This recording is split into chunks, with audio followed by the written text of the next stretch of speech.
تمرینات کامل پرس سینه. بعد از گرمکاریتون سعی کنین که در اول پرس سینه هالتر را انجام بدین.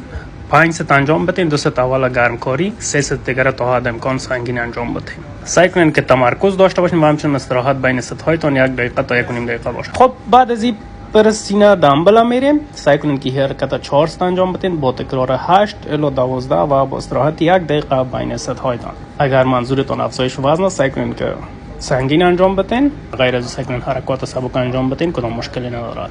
و در جریان تمریناتتون سعی کنین که همیشه تمرکز داشته باشین.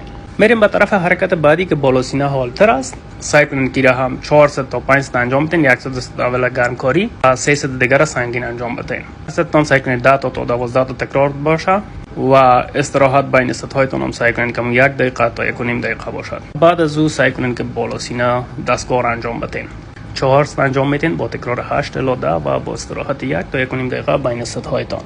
خب بعد از این حرکت میریم سراغ زیر سینه که دستگاه است، کاملا یک حرکت راحت است. این حرکت سعی کنین 5 ست انجام بدین با تکرار 8 الی 14 و با استراحت 1.5 تا 2 دقیقه بین ست هایتان. حرکت بعدی کراس کیبل است. سعی کنین که این حرکت 5 ست انجام بدین با تکرار 10 الی 12 و با استراحت 1 دقیقه بین ست هایتان. و همچنین سعی کنین که در این حرکت تمرکز بیشتر داشته باشین و به 2 شکل مختلف هم میتونین این حرکت انجام بدین اگر انرژی داشتین.